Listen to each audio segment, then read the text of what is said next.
Alam niyo, ma'am, kung nabubuhay lang yung anak ko, magkaedad kayo, ma'am. Isipin na lang ho natin, kahit nasaan ang mga anak natin, masaya ho sila kung saan man sila naroroon. Bago ako si Daddy, oh. Kuya, ba't ganun? Kalimutan na nga tayo ni Daddy, pero pati ba naman si Shine? Sobrang unfair ni Shine. Ginawa niya talaga tayong kalimutan. Ganun siguro kalaki yung galit niya sa atin. Boss, ito na po yung buy data ng mga bagong trabahador dito. Sige, salamat. Justin Santos, Faye Santos, Froilan. Maanak nga sila ni Olivia. Hindi sila dapat makita ni Olivia. Sana po, nandito po si nag-chat, Mickey. Miss na miss ko na po sila. Alam ko nararamdaman mo, Shine. Gusto ko noon yung marami akong kapatid. Pero 4 lang po yung kapatid ko eh. Ayoko po ng iba. Ibig sabihin ba nun, ayaw mo na rin ng ibang daddy? Kahit pa na may sakit kayo, kayo lang po yung nag-iisa kong daddy. Ano yan? Ang bango-bango natin, oh. Bad trip naman kasi yung sasakyan na yun, eh. Ate! Madumi kami. Natanggap mo ba yung email ko tungkol dun sa 2 bata? It's confirmed. Alam mo naman, walang pwedeng makalam nito. Lalong-lalo na si Olivia. Efren?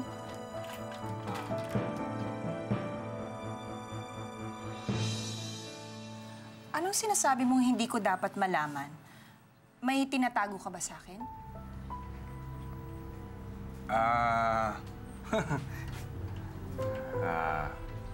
Actually, nabook mo nga ako eh. Meron kasi ako dapat sorpresa para sa'yo. Sorpresa? Anong sorpresa? Alam mo, pinakakaba mo ako, Efren. Di ba mahalaga sa'yo yung mga sketches ng mga anak mo?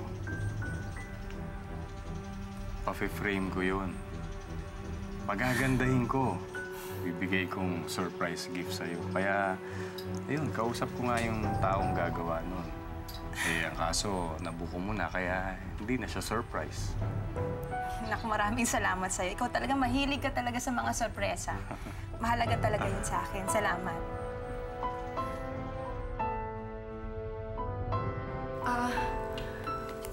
Froilan? Gusto ko kasi sana magpahinga eh. Halika, tabihan mo ako dun sa kwarto. Froilan? Froilan? Naririnig mo ba ako? Samahan mo ako sa kwarto, halika. Sige, Vicky, sunod na ako sa'yo. Daddy, sige na po, samahan niyo na po si Mami. Oh, tapusin ko muna to kasi promise ko sa anak natin, tulungan ko siya eh. Baho mo pa rin, Kuya. Ito na nga, ako naglilinis na. Mabaho din. Hindi po. Oh, basang-basa yun, Mickey.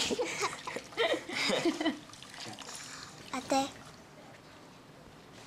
alam mo, kanina may lagnat ako. Pero ngayon wala na. Kasi nakita ko kayo. Ate, Kuya, what's that? Vicky, ito sana yung mga pasulubong namin sa inyo eh. Kaso nga lang nadumihan na eh. Bibili na lang kami ni Kuya ng bago, ha? Ate, wag na po. Gusto din naman po namin yan eh.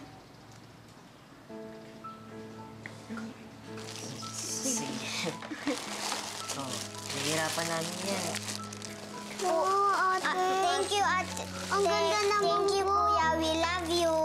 We love you too. Alam nyo, kahit di kami lagi nakakadalaw dito, palagi namin kayo iniisip. Tsaka palagi namin kayo inaalala. Kasi lahat ng ginagawa namin para sa inyo. Tandaan nyo yun, ha? Huwag nga. Yan. Huwag yun naman kami. Miss namin kayo. Gustuhan mo ba to? Mickey, you won't hug me. Ako, Cha. Hindi mo ko embrace. Kiss, please. Miss kita, Cha. Kakasakit ka pa ba? Are you still makulit? Ay, excuse me mga kids! Naku, binigyan ko na kayo ng, eto na ha, t-shirt at bagong tuwalya para makapagpalit na kayo. Halika na, palit na tayo. Huwag muna po. Kasi po, ihag pa po namin sila ate at kuya eh. Wait lang. We will hug ate and kuya pa. Sige. Kasama. Ay! Kasama ako Kuya, dito. here na bilis.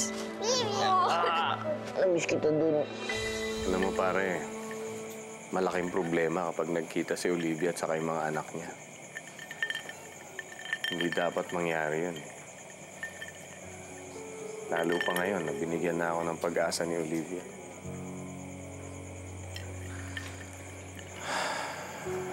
Unti-unti na niya akong tinatanggap sa buhay niya.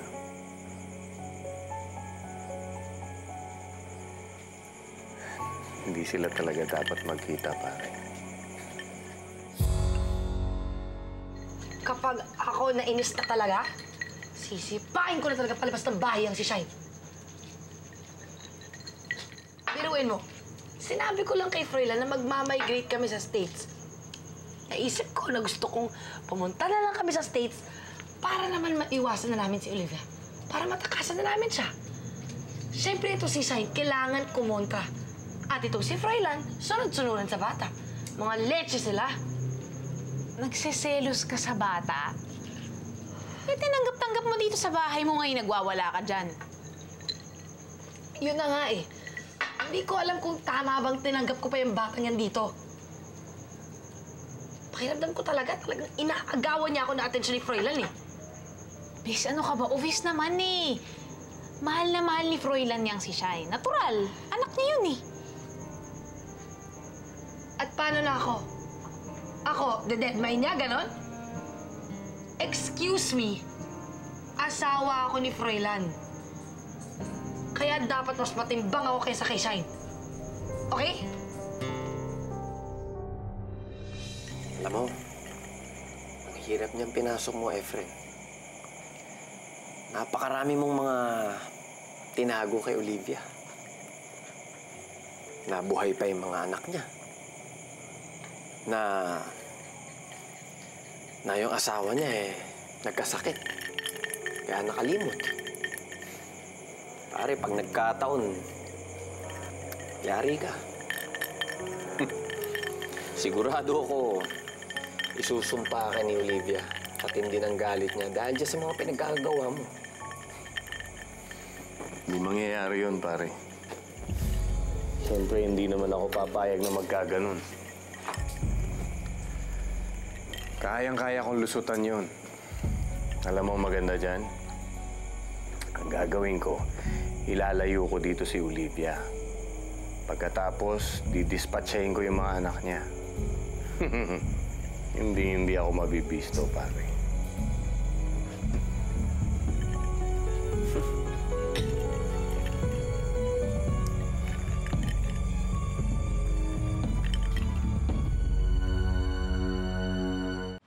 Ate, kuya, nakita din namin ni Mickey. Si Ate Shine kasama niya si Daddy. Sana nga makita na ulit natin si Ate Shine niyo. Bakit ganun? Si Ate Shine, pwede niya makasama si Daddy. Pero bakit tayo hindi pwede? Lahat naman tayo dapat makasama si Daddy eh. Pero, siya, hayaan mo ha. Pag nahanap na namin si Daddy, magsasama-sama na ulit tayong lahat. Yay! I really miss Daddy na! Alam nyo, magpapadalas yung dalaw namin dito ni Ate Faye. Kasi maganda na yung trabaho namin. May maganda kaming tulugan, may maayos sa tirahan. Tsaka alam nyo ba, yung boss namin doon mabait. Eh di po, pwede niyo na po kami isama sa work niyo. Sige na ate, kuya. Kasi po gusto ko sama-sama tayo eh.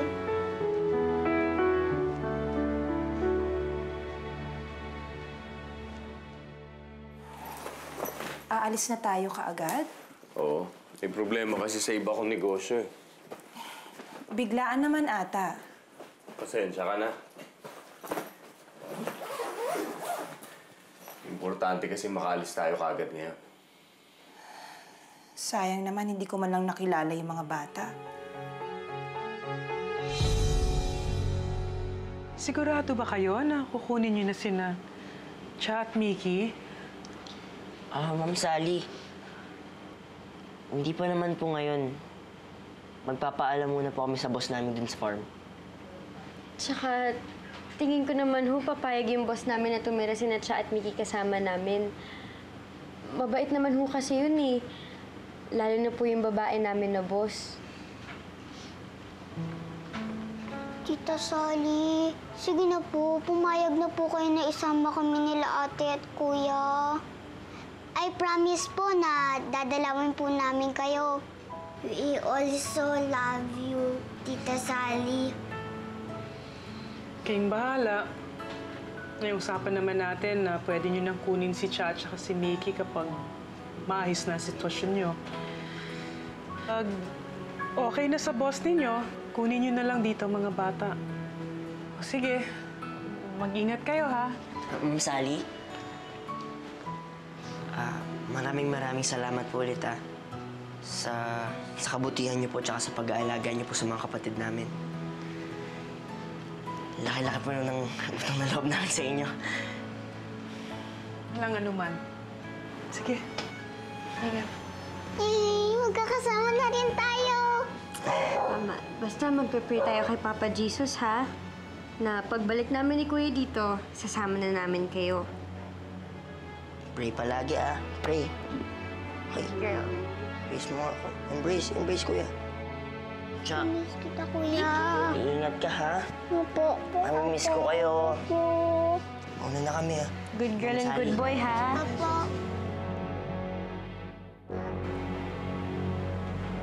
Magkakasama na rin tayo. Baka na. Ayoko na makita uli si Justin at si Faye sa farm na ito. Sabi ko naman sa inyo, sir diskumpiyado ako dyan sa dalawang bata na yan. Ano pong gusto niyong gawin?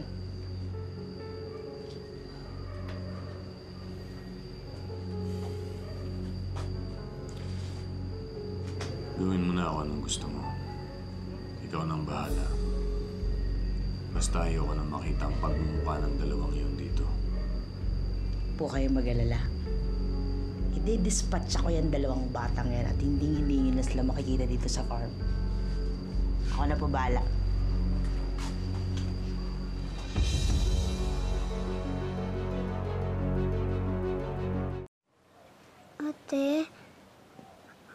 Ate, sasama kami.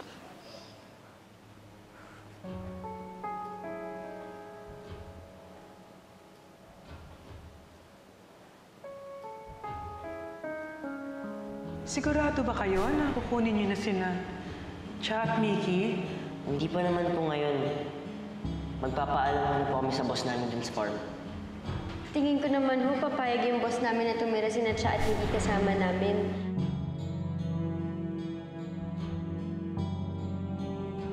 Hindi ko kayang mawala kayo sa akin. Kayo na ang buhay ko ngayon. Kamamatay ko pag nawala kayo. Ang tagal ko kayong inalagaan na parang tunay kong mga anak. Kaya walang karapatan ng mga kapatid ninyo o kahit sino na agawin kayo sa akin.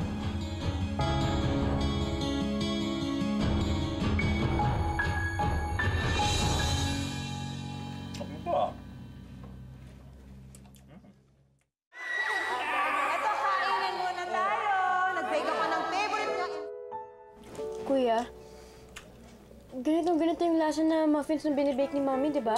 Oo nga Saka lagi niya tayong pinagbibake ng ganito Pare-parehas lang naman yung lasa ng tinapay Hindi po. Secret recipe po ni Mami to. Oh, huwag niyo sabihin iniisip niyo si Ma'am Olivia yung nanay niyo. Oh, bakit? Olivia? Olivia ang pangalan ni Ma'am? Oo, sinabi ko, di ba? Teka nga. Oo. Olivia yung sinabi niya sa akin, yung pangalan niya. Olivia. Olivia din po yung pangalan ng Mami namin. Kaya isa si Ma'am tsaka si Mami? Kuya, patay na si Mami. Pero, hindi pa naman nakikita yung katawan niya sa dagat Baka buhay siya. Baka siya si Mami. Abay, bilisan nyo. Baka hindi nyo abutan. Paalis sila ngayon. Habulin nyo na, dali!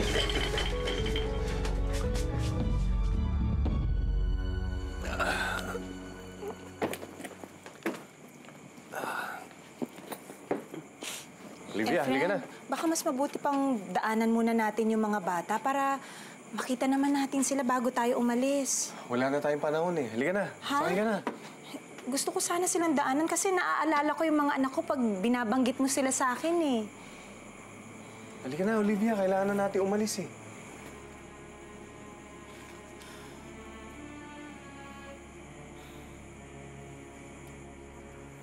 Alam kong masaya na kayo sa kinaroroonan ninyo. At alam kong binabantayan niyo ako, mga anak. Kung pwede lang sana akong humiling sa Diyos para makasama ko kayo ng isa pang pagkakataon. Yun lang ang hinihiling ko kahit kapalit pa ang sarili kong buhay. Alam niyo, napakaswerte ko. Wala na akong mahihiling pa sa Panginoong Diyos. I feel I'm so blessed. Ako, napakaswerte ko na kayo ang mga naging anak ko. Wala namang magulang na hindi nagmahal sa anak nila. Pero yung ginawa ni Abraham na yon, ang tawag doon, sacrificial love. Alam niyo, sa buhay kasi, may mga pagkakataon na may pagsubok. Kailangan merong magsakripisyo, tsaka magbigay. At kung sino man ang may kayang gawin yon, sa tingin ko, ang tawag doon, totoong pagmamahal. Pero alam ko kahit ano pang paghiling ang gawin ko, hindi ko na kayo makakasama.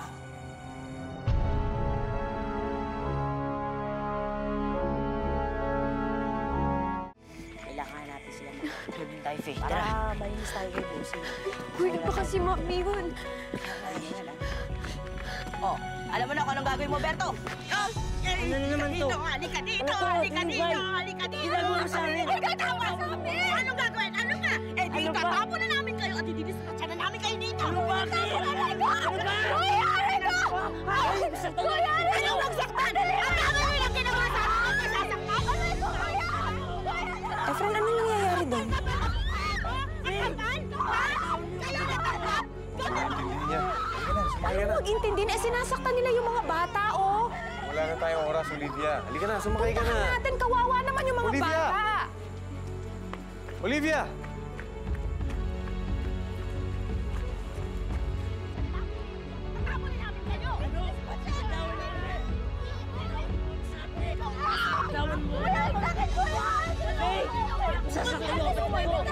Tigil nyo na yan! Tigil nyo na! Nasaktan yung mga bata! Tigil nyo na yan, sabi! Tigil yan! Levi! Kuya!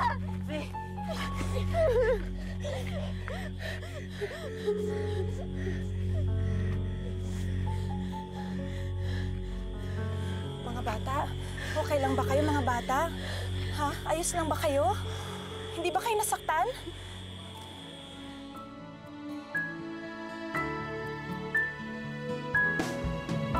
Sikapin mo, pilitin mo, di ba yan ang iyong pusuntan? Ikaw ang Mami!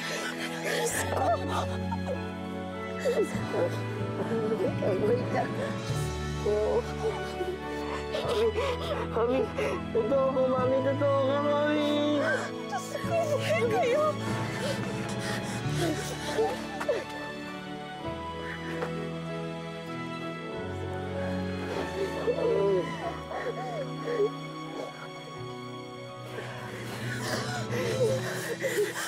Akala ko nang nawala kayo, katapusan na ng mundo. Ang tagal ko kayong inalagaan. Ganun lang, bigla kayong nawala. Napakasakit para sa isang inang katulad ko na mawala ng mga anak. Kaya sabi ko sa sarili ko nung sana namatay na lang ako. Pero hindi, Mami. Mami, buhay ka. Tama yung iniisip namin, babalikan mo kami.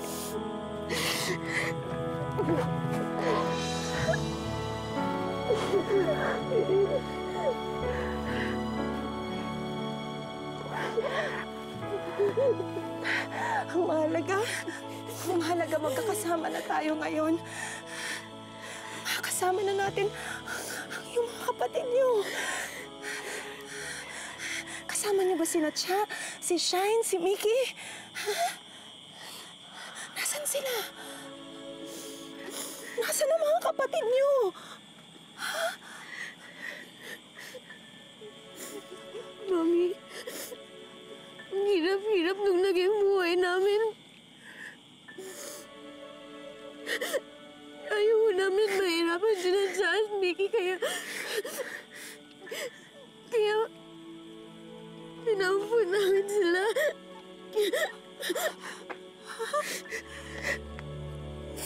Pinaampun niyo? Saan? Kanino? Mabubuting tao naman po yung nag-ampun kay Natcha at Mickey. Pero Mami, si Shine na kay Ate Mickey. Mami, sorry pero hindi naman namin to ginusto eh. Ayaw po namin magkaya-walay-hiwalay. Pero ang hirap po dahil ang sama ng naging buhay namin sa kalye. Kalye? Anong ginawa niyo sa kalye? Ano nangyari sa inyo? Wala po kaming choice, Mami. Ayaw na po namin tumira kay Ate Vicky. Kasi po sama-sama niya sa amin. Napakasalbahe po niya, Mami. Kung ano-ano po ginawa namin para mabuhay. Para makakain. Mami, sorry. Pero...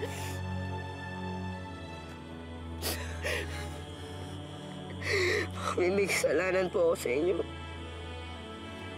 Sorry po. Alam ko kung mali, pero... Natuto po akong magnakaw. Sorry po, Mami. Sorry po.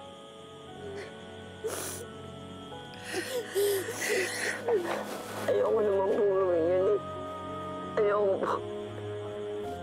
Pero kailangan niyo po para sa mga kapatid ko. Kasi ako po yung kuya nila. Kailangan ko po silang tulungan. Sorry po. Mami, kayo yung parating tinatawag namin pag hirap na kami. Parati namin pinapag-pray kay Papa Jesus na ibalik ka niya sa amin. Kasi Mami, ikaw lang yung tutulong sa amin eh. Mami, ikaw lang yung magmamahal sa amin. Pero, Mami, tinupad ni Papa Jesus yung prayers namin. Pinalikan niya sa amin, Mami.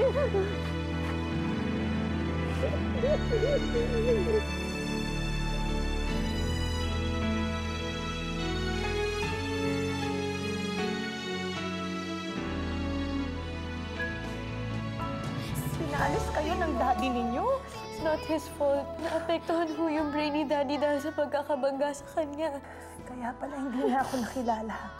Malaki ang kasalanan ko sa inyo kaya tayo na aksidente. Pero ang mahalaga, magkakasama na tayo ngayon. Pupuntahan na natin ang mga kapatid ninyo. Pasensya na kayo kung wala akong time para sa inyo, ha? Gusto ko lang namang buhos lahat ng oras ko para kina Cha at Mickey, eh. Pirang kukulit talaga ng mga kapatid ni Cha at Mickey, ah. Nagsama pa na ibang tao. Hello, May. May paggagawa lang ako sa'yo. Sana nandito din yung mami ko. Patay na po siya. Tsaka hindi na po siya mabubuhay. Meron kang namang mami dito, di ba? Si Mami Vicky mo. Bakit mo nagawain sa mga bata, ha? Sorry na po! Mabuti pa magsilayas na kayo, ha? Ito napigilan yung sarili ko, eh. Nadala ako, eh. Bayaan na natin yon. Kaya lang, meron lang akong gustong itanong sa'yo. Paano mo nakuha yung dyaryo na nagbalita na patay na yung mga anak ko? At saka paano nagkaroon ng puntod sila sa sementeryo samantalang buhay na buhay naman sila?